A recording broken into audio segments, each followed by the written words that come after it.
Alright, this is awesome.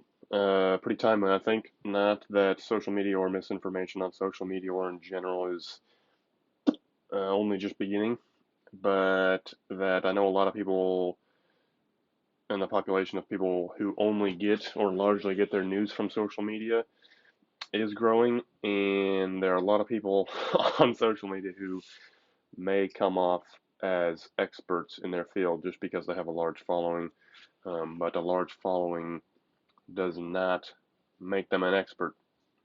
As was mentioned in one of these little graphics here, they say simply writing a book does not count as expertise in the relevant field. Now, some of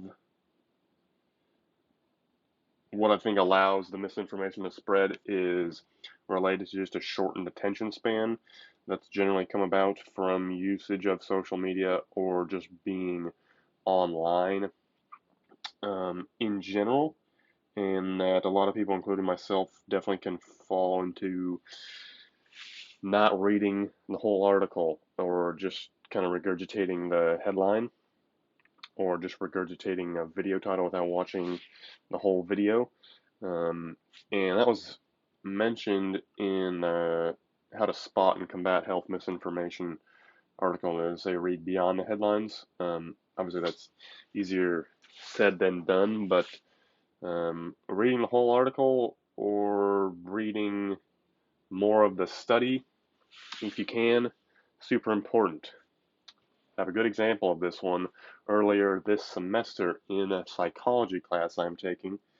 We were assigned to read an article titled Can Bilingualism Protect the Brain Even with Early Stages of Dementia, and assigned to kind of speak on our views on the article or whether it is equivalent to keeping mentally fit. And a lot of people jumped, in my opinion, jumped to the conclusion that bilingualism can delay the onset of Alzheimer's. Now, some of that, in my opinion, was due to their own kind of lack of being critical in their reading. Some of that was definitely the clarity of the paper.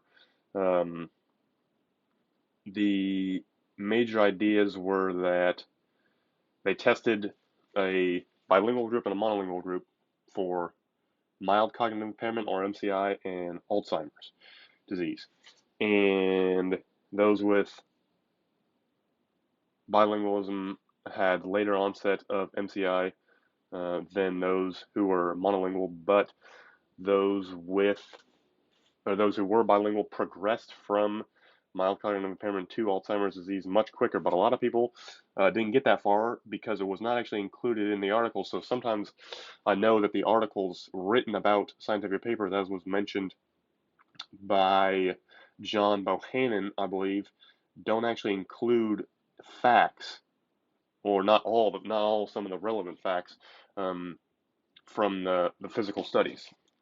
Um, and that's not the greatest. But so a lot of people jump to this conclusion that bilingualism can delay Alzheimer's. If you end up going to the study, um, and sometimes it's hard to read the full study, which sometimes might take a while because they're behind paywalls. But here's the abstract, and the result claims that bilingual patients converted faster from mild cognitive impairment to Alzheimer's disease than monolingual patients,